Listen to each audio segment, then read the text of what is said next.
Waalaikumsalam. Mari silakan masuk. Silakan duduk, Nak. Terima kasih.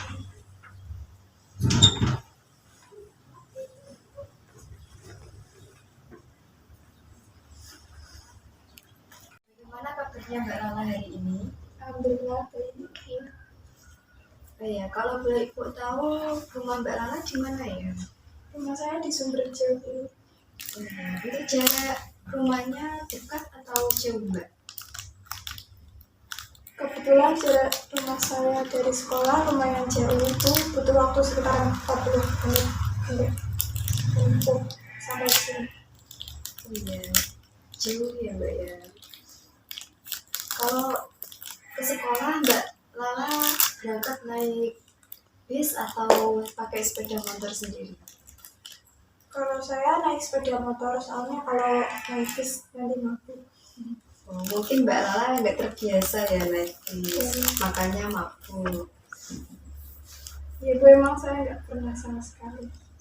Kalau boleh tahu Mbak Lala kelas apa ya? Saya kelas 12 IPA 1, Bu. Oh ya, tadi habis belajarnya siapa Mbak? Habis pelajarannya Bu Fitri. Bu Fitri. Oke baik. Ibu dengar Mbak Lala habis ini mau melanjutkan kuliah ya Mbak? Baik, silakan Mbak Lala untuk mengisi daftar konsultasinya terlebih dahulu ya. Baik, Bu.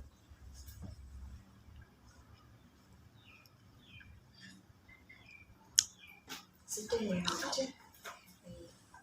Di sini Ibu akan memberikan hasil tes bakat dan minat dari Mbak Lala ya. Untuk tes yang pertama yaitu ada tes intelijensi, atau di sini Mbak Lala tes IQ-nya yaitu 150 nilainya.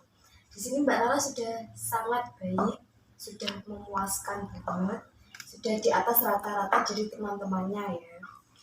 Yang kedua yaitu ada tes kemampuan khusus atau tes bakat. Yang pertama itu ada berpikir verbal, di mana kemampuan dalam menggunakan dan memahami kata-kata.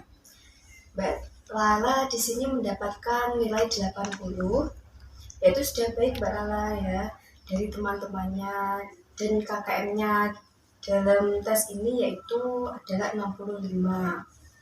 Yang kedua berpikir numerikal, kemampuan dalam menggunakan angka-angka, misalnya di bidang matematika. Di sini Mbak Lala mendapatkan nilai 65. Ya sudah cukup ya untuk Mbak Lala. Tapi KKM di sini yaitu 60 Mbak. Harus ditingkatkan lagi Mbak ya belajarnya. Ya, untuk tes yang ketiga itu ada skolastik. Kemampuan dalam menggunakan penalaran logika biasa digunakan untuk tes sebelum masuk sekolah ya Mbak. Mbak Lala di sini mendapatkan nilai 70. Sudah baik Mbak, sudah cukup baik sekali. Dan KKM-nya di tes ini yaitu adalah 60 Mbak. Untuk tes selanjutnya yaitu ada berpikir abstrak. Kemampuan dalam menghubungkan disertai dengan objek, misalnya dalam bermain peran. Nilai di sini yaitu Mbak Lala mendapatkan nilai 80. Sudah sangat baik sekali. KKM-nya di sini yaitu 65. Yang selanjutnya adalah berpikir mekanik. Kemampuan dalam mengukur langkah-langkah tes kemampuan, misalnya di bidang IPA, teknik mesin, dan lain-lain. Di sini Mbak Lala mendapatkan nilai 80. Itu sudah sangat baik sekali Mbak. Terus yang selanjutnya yaitu berpikir relasi ruang. Kemampuan khusus seseorang dalam hal mengamati atau menceritakan pola dua dimensi. Tes yang selanjutnya yaitu ada berpikir relasi ruang. Kemampuan khusus seseorang dalam hal mengamati atau menceritakan pola dua dimensi atau berpikir dalam 3 dimensi, misalnya fotografer, arsitek, dan lain-lain, atau pelukis bisa Mbak. Di sini Mbak Lala mendapatkan nilai 75 Mbak, sudah bagus itu artinya ya. Ditingkatkan lagi ya. Data selanjutnya itu ada bakat ketelitian klerikal. tes kemampuan khusus seseorang dalam hal tulis-menulis, meramu, dan di bidang laboratorium. Di sini Mbak Lala mendapatkan nilai 80. Itu sudah sangat baik sekali, Mbak. Untuk tes yang selanjutnya yaitu ada tes minat jabatan. Yang pertama ada pribadi sosial. Kategorinya di sini Mbak Lala menyukai. Untuk nilainya 85. Untuk tes natural. Kategorinya di sini yaitu Mbak Lala menyukai dan untuk nilainya 80. Yang ketiga ada tes mekanik. Kategorinya di sini Mbak Lala kurang menyukai dan untuk nilainya adalah 65. Untuk tes yang keempat adalah tes bisnis. Untuk kategorinya Mbak Lala sangat menyukai dan untuk nilainya yaitu 90. Untuk yang kelima adalah tes seni. Untuk kategorinya yaitu Mbak Lala menyukai dan nilainya adalah 85. Untuk tes yang terakhir adalah sains. Kategorinya di sini Mbak Lala menyukai dan nilainya Mbak Lala di sini adalah 80. Bisa dipahami Mbak, apa ada yang ingin ditanyakan? Sudah paham, Bu. Oh, iya. Terus selanjutnya yaitu ada tes tipe minat. Untuk tes yang pertama di sini adalah tes verbal. Kategorinya di sini Mbak Lala sangat menyukai ya. Nilainya adalah 80.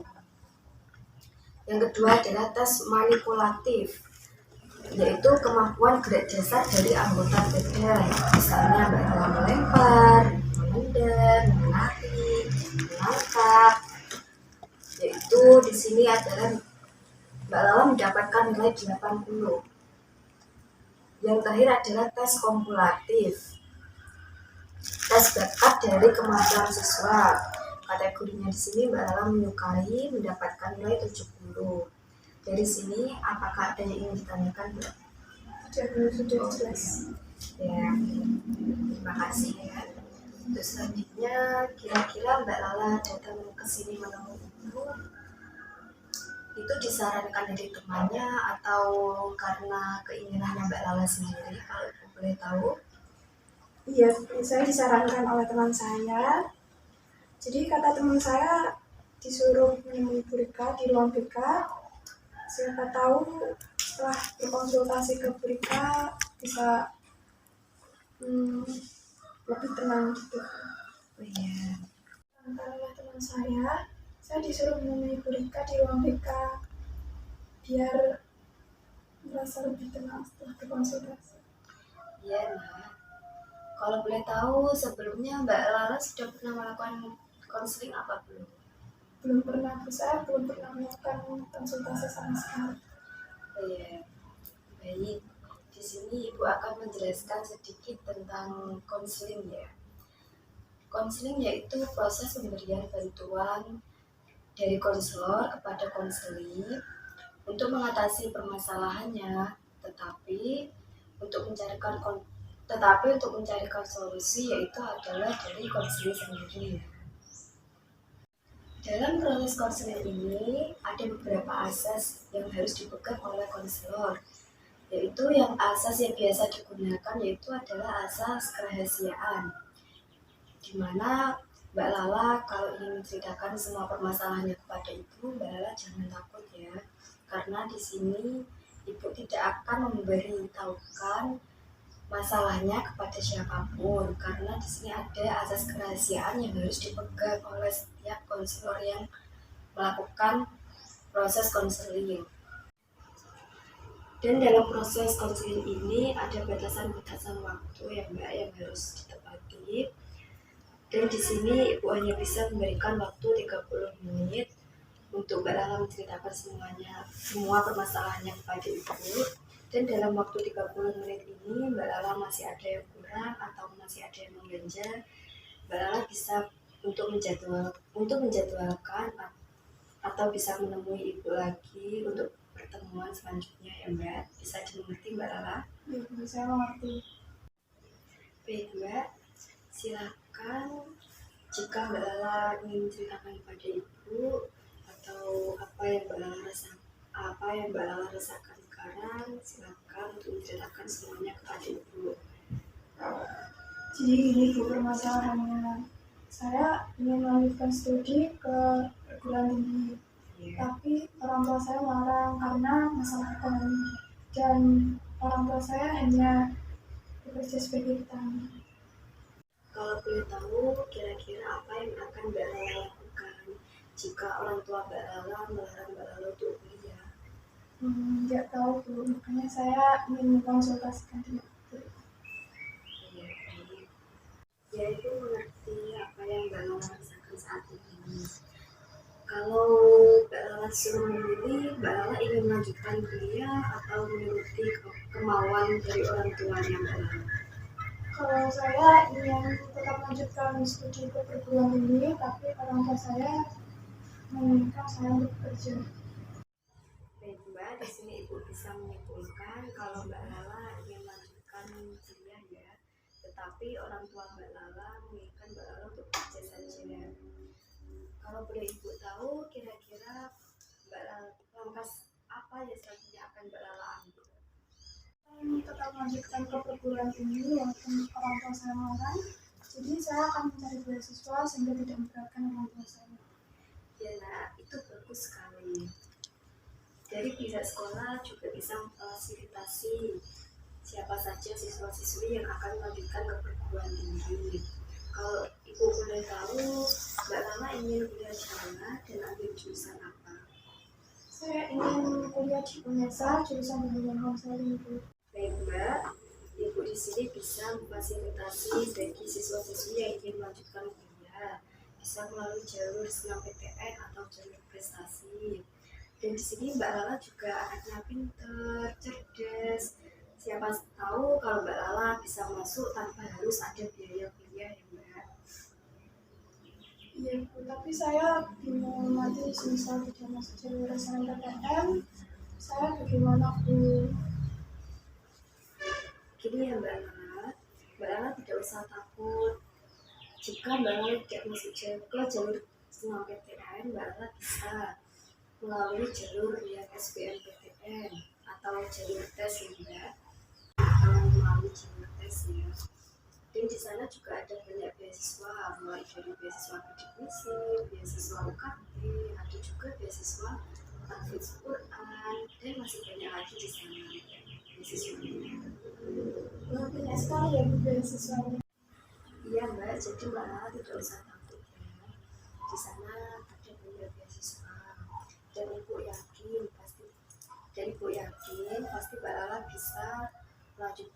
bisa masuk ke perguruan tinggi tanpa harus ada biaya kuliah. Tetap semangat ya Mbak, dan pasti orang tua Mbak Lala bangga dengan Mbak Lala sekarang. Iya Bu, saya akan berusaha sebaik mungkin supaya tidak memberatkan orang tua juga. Bagus ya, Ibu senang mendengarnya. Baik, setelah Mbak Lala membicarakan permasalahannya kepada Ibu, kalau boleh Ibu tahu, kira-kira bagaimana ya perasaan Mbak Lala sekarang? Alhamdulillah Bu, perasaan saya sudah senang dan lega karena sudah diceritakan Ibu. Baik, setelah Mbak Lala menceritakan semua permasalahannya kepada Ibu, dari sini Ibu bisa menyimpulkan bahwa Mbak Lala ingin tetap melanjutkan kuliah tanpa memberatkan beban orang tua yang Mbak Lala. Begitu ya Mbak Lala ya? Iya Bu, benar. Baik Mbak, mohon maaf ya sebelumnya, mengingat dengan batasan-batasan waktu yang telah kita sepakati tadi. Dalam waktu 30 menit ini, Mbak Lala jika masih ada perasaan yang kurang atau masih mengganjal pada proses konseling kali ini, Mbak Lala bisa menemui Ibu lagi ya untuk proses konseling selanjutnya ya Mbak. Baik Bu, terima kasih atas waktunya. Sama Mbak, justru Ibu senang ada yang datang ke ruangan Ibu. Baik Bu, saya izin pamit ke kelas dulu Bu. Assalamualaikum. Baik, silakan. Waalaikumsalam.